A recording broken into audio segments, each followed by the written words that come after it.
Hey, what's up you guys? This is totally not planned, but I wanted to pop in here intensity of training today, as we continue on together, as we continue to move towards that goal of building depth, of building volume, of duplicating ourselves, of creating belief in our downline, you guys. That is really what we're talking about here. How do you create depth in your team?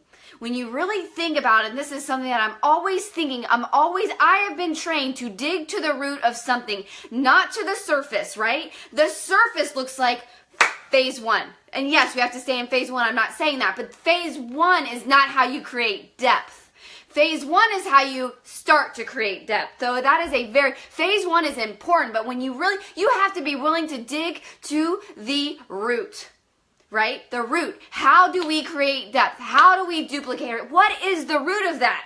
Some of us are asking that, how do I do this? And it's very simple, and that's what give me 10 to 15 minutes of your time listening to this. Really lean in with me, really dig in with me, really listen to what I have to say on this. And I'm telling you, if you take what I'm teaching you right now, and if you start to apply it, along with every other awesome chunk that different leaders on here are giving us, Kelly Brown and Kimberly, and the list goes on that we've heard, Logan. If you take this, right, this is the foundation of the whole thing. This is what we have to build upon, right? Among the other things that we're learning, if you take this and you say, this is where I'm going to build the foundation, this is where we have to start, I'm telling you, I am going to lift the lid for some of you guys today. Okay, and some of y'all have heard me talk about it, but today I truly feel it is like ignited inside me. Their lid is going to be lifted on their business if you lean in with me. Ready? All right, listen, the foundation of our goal is to create depth, okay? Our goal is to create belief, right? Why? Because I've talked about this, I'm not going to bore you again, but that limbic part of the brain, I just went crazy on chat talking about this. That limbic part of the brain, the part of the brain that makes their decisions. So think about that. This limbic part of the brain where someone decides whether they're going to make time in their busy schedule for a power hour happens in the limbic part of the brain. Okay, and I'm going to tell you what happens in it, what else is in there, which but whether someone decides they're going to show up for a webinar, whether someone decides to get up 30 minutes earlier to do a power half hour, whether someone decides to skip a show at night, or someone decides to make the sacrifice to get to summit, or whatever, it all happens in the limbic part of the brain. That's where decision making happens. Something else happens in that part of the brain. It is where our emotions are stored and how we feel, belief, right? So if decision and belief are housed in the same part of the brain, that means to get someone to make the decision, we have to instill belief. So I started as I've been learning this and studying this, I'm okay, fine. That's okay. The limbic part of the brain makes the decision. Okay, I told you I opened it with this. I'm always going to the root of that. Where do I need to go? That's very surface, right? That's very surface. So then I remembered this other training I was in with John Maxwell a few years ago. I was like, wait, he taught me that we have to be belief makers. In leadership, to duplicate yourself, to create depth in your downline, you have to create belief. You have to be a belief maker. So what does that make us?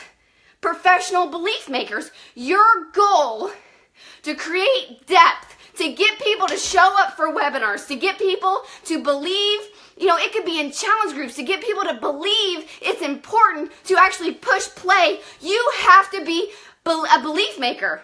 So then it's like, okay, he taught me that. What did John Maxwell, the most successful leader that I know, that has gone into foreign countries and totally ignited the government and brought them back together, what does he say a belief maker must do? Because that's what I must do. That must be your main focus. If that's what his focus is when he goes into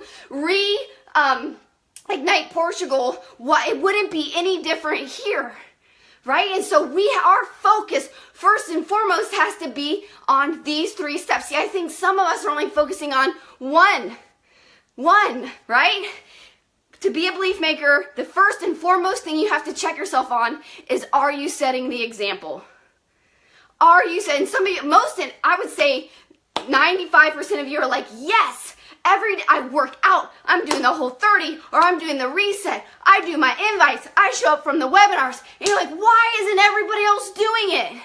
Because it's only 1/3 of the equation, right? So you can check that off. This is how when I'm seeing it, now, not everybody will go with us, so we might get through all these check marks. The only thing at the end of the day, when it comes to whether your challengers or your coaches succeed, the only thing you can check are these 3 things. After that, they have to own the rest. So this is where I go back and check myself. Okay? Am I setting the example? Have I showed up? Have I been inviting? Have I been on webinars? Have I gone to Danny? Have I tried to better myself? Have I been at Summit? Hell yes. Okay, check. Got it. So most of you are like, yes. Okay? So we have to go to the other 2 parts. If you're like, why is there no depth? Why is no one duplicating me? And you're doing that, we can't just say everybody has to do phase 1. I just have to tell them to do phase 1. How many of you guys do not like to be just told what to do? Like, that is not what ignited you. Like, no one showed up, like, your coach did not just say, do phase 1, and you were like, okay. You know what I mean? Like, there was a belief process for you. Trust me, because of that part of the brain. So us preaching at our coaches, phase 1, phase 1, phase 1, get off webinars, phase 1, get off webinars, it ain't gonna work. Because some of you guys are still here because of 2 and 3. 2 is small victories. Whether this is for your challengers or for your coaches, you have to put them in a place to have small victories. Now, what does that look like? For your new coaches, helping you run a free group, helping them write their first free invite. Then telling them to tag you on Facebook, and then you sharing it in your team page and saying, did y'all see this? This is awesome. That is a small victory for a new coach. A new coach having 10 people in a free group with them is a small victory for them. Yes, like their belief in this is worth my time, people care what I'm saying, is growing. Right? That's growing. That's part of their belief process. So you set the example for your coaches. Now you have to give them a space to create small victories. You can't just tell them to do phase 1. You can't leave this part out, according to Maxwell. And when I reverse engineer everything I've done, this is true. A place of small victory. Getting your coaches on a webinar with you where you're like, hey, I need you to do we're going to do this webinar tonight. I need you to share for like 5 minutes your top tip on what has gotten you, like you had SE5, your first month as a coach, or you're really rocking social media. Can you put together like 2 or 3 tips for our team? Or do you see, you're giving them a place, your coaches, your leaders, your people that are growing, you're giving them small victories. That is vital for your challengers and for your coaches. That's why 3 groups to 5-day challenges or 10, whatever you run. Then, when someone completes a free group and they're like, well, maybe I will try this 5-day Shakeology thing. And then their cravings go down in 5 days and their energy goes up. Their belief goes up. Now they're connecting their decision where their belief and their decision making, is it worth $160? They're starting to believe that it is because they're starting to believe in themselves and they've seen you do it. Those 2 have now started to connect. This third part right here, this third part is vital. And this is where I think some people are missing the mark. You have to surround people by other higher level success. That's what John Maxwell said. Said you have to take your team and you have to put them around other success so that they can connect, so that they can locate themselves in other people's story. So listen to this. Listen to this. For months, I listened to my Up Lines webinars. For months, and it was fine. It was great. There was no real connection because back then it was on TalkShoe. My first, wow, maybe I could do this, was sitting directly in front of Janelle Summers, and Tommy Migrant at, they called it game strategizing planning or something back then, and hearing their story and seeing their success. I got in the room with other people's success. I got surrounded. I heard stories of diamonds. If you talk to Lindsay Caterino, that was her first aha moment too when she went to a Super Saturday. She saw these other people's success and she was like, maybe this is worth my time. I mean, I do make a lot of money in this financial world. Maybe this is worth my time. Not until she got surrounded. Right? This is the piece that we're trying to eliminate. We're trying to make our life easier, right? We're trying to eliminate number 3. Less webinars, less traveling, less Super Saturdays, less this, and we are no longer putting ourselves first and foremost. Some of you aren't putting yourselves in these situations to believe, so your belief is dwindling a little bit because the only belief you're surrounded by is yourself. You're not on upline webinars anymore. You're not going to events anymore and getting strong. You're off doing your own thing at Super Saturday. You're not even in the presence of other people's success to build your belief, right? I still have to put myself in a room with Danny Johnson and all her succeeding people for my belief to keep growing, my belief about where I'm going, and that I still have to do it. I have to seek it out. Who can I surround myself by? I have to get surrounded by Kimberly Wilcox on a regular basis, Casey Wallace, Kara Legal. I have to intentionally do that myself. So some of you guys are becoming an island. You're going over here and you're capping yourself with your team because you and your team needs to be surrounded by other success. It's the whole, when all of this came together, it's like, where are people's plateaus happening? What is going on? And when I have been reverse engineering this for weeks, as I've laid in bed recovering, for weeks, and I'm sweating. What is going on? You know what I mean? As I was reverse engineering, to do a training at Summit because it's hard, and working with the AV guys is hard, and it costs me a lot of money, and it's a lot to juggle, and I have to juggle all the panels, and I have to be on all the webinars with the panels, and I have to come up with my own speaking, and I have to make sure people show up on time, and it's like herding cats. You know what I mean? It's stressful, right? And I'm trying to figure out a way out of it, and trying to get out of some things. Like, I want more night times open. I don't want to have to work so much. I don't have to want to be on webinars. I don't wanna, right? And when I reverse engineered it, I was like, wait a second. What happens if we don't create a place for our team to connect? We are hardwired to connect. What if I don't put this together so that people can hear Kessa Hawkins' story?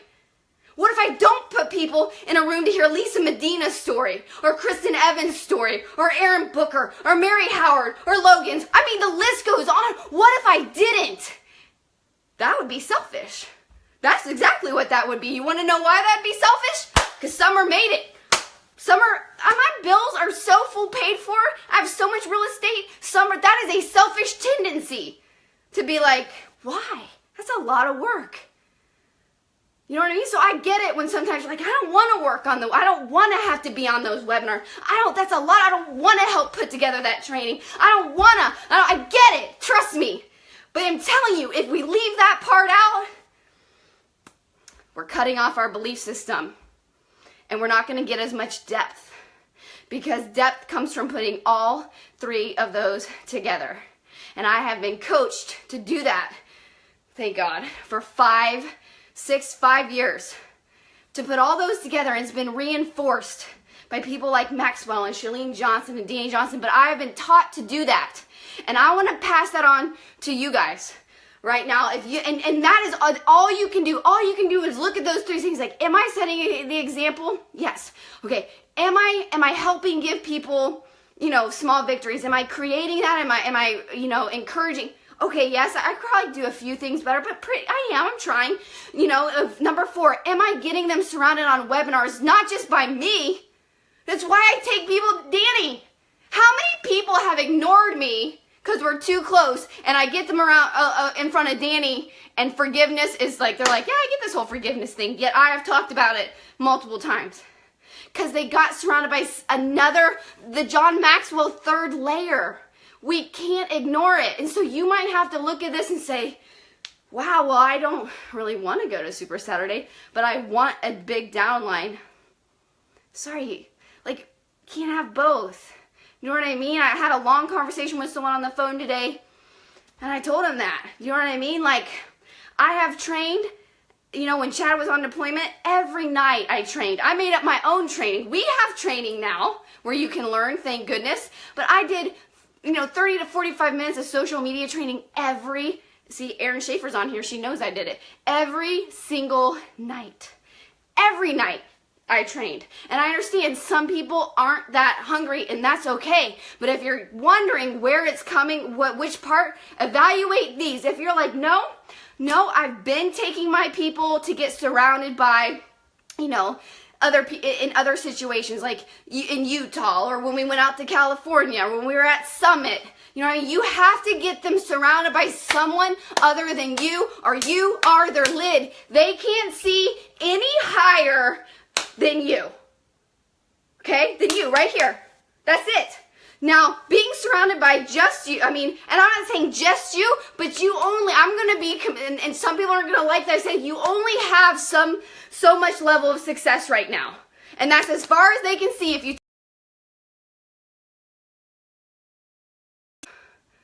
It is. And your level of success is all that they will see. So they have to see that. And then you have to intentionally get them into other places to hear. Some of you guys have been at Danny events at the retreat where we're leaning in and we're hearing Kimberly's story. We're hearing Jackie Conley's story. We're hearing, Kessa's story. We're hearing Jana Martin's story.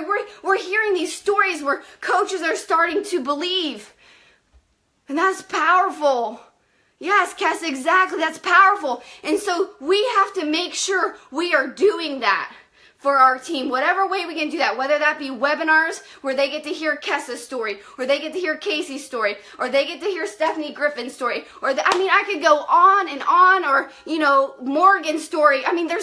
We have to put them in places to hear that. And so after you've checked off those three things, if you're doing that, you can't make them come. You can't make, and they're just not in it. You can't drag them. And you are not their source. Does that make sense?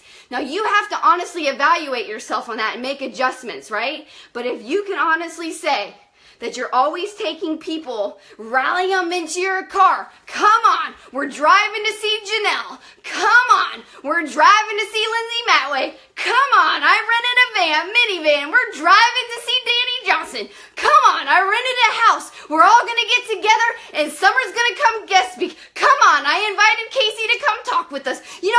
If you're doing those kind of things on a consistent basis and you're rallying everybody together, awesome, you got all these things together. If they don't get in the car with you, they're not there yet. And you just have to do these for a longer period of time to get more people to jump on. Okay? Just more time. If you're doing these things, if you ain't never been to an event, or you rarely go to an event, or you've never I'm going to put it out there. Some of y'all don't want this type of leadership. Some of you guys don't want a 6-figure business, and that's okay. You go say, no, I don't want to do this part. Then just know you're probably not going to have crazy depth. Okay, you're probably not. But if you've never rented a car or done something like that to load in, we're going to get surrounded by Janelle, or load in, we're going down to hear Melanie's speaking, or load in, we're all going to take a trip to see Danny, right? If you've never done that, I don't believe you've tapped into this piece yet. If you haven't loaded up a car and got everybody to Summit and got them surrounded, I don't believe you've tapped into this piece yet. I don't believe you have, because we are hardwired to connect. The limbic part of the brain, your feeling, your emotions, make your decisions. And you have to tap into the belief process, and this is the belief process. And some of you guys right now be thinking, well, I don't want to do that. That's okay. I did. It is so rewarding, and I did want to make money. I didn't want to be a prisoner to a day job, and I didn't want Chad to be a prisoner. I wanted to be home with him. I wanted to go have coffee whenever I wanted to. I wanted to buy whatever house I wanted to. I wanted to build houses in Nicaragua whenever I wanted to. I never wanted to miss a Valentine's event with my kids, and I didn't want Chad to do it either, and I didn't want debt, and I wanted to give whenever I wanted to give, and I wanted a purpose-driven life. I wanted it, but I knew how to build. I knew I'd been taught how to build belief. So I raised my hand. I did what Scott Mann says. And when everybody else was stepping back, I stepped forward. And so some of you right now are going to go like, no, I want to step back. And I'm going to challenge you to step forward. Because you're in here for a reason. You are on the verge of greatness. And some of y'all just had an aha moment. And if you step into it, your life, your business, your calling will never be the same. But if you take the road that says, I want to make more money, but I don't want to do as much, trust me, there ain't no shortcuts. There isn't. It's biblical. Out of Egypt, he could have taken them on a shortcut, Moses could have. But God instructed him to go the long way. Why? Because sometimes he's more concerned with who we become in the process than the destination. And there's many lessons to be learned along the way that you can't.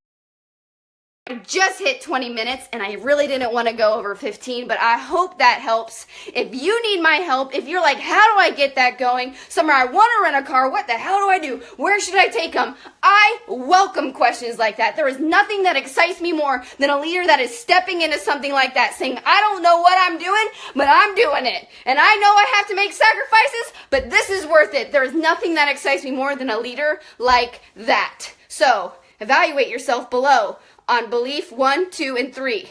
Where do you rate yourself as a belief maker? Be honest. We can't grow if we're not being honest. And then pick one thing that you could implement in the next 60 to 90 days. Something you could do different that would help improve in one of those areas. Okay, I'll talk to y'all later. Bye.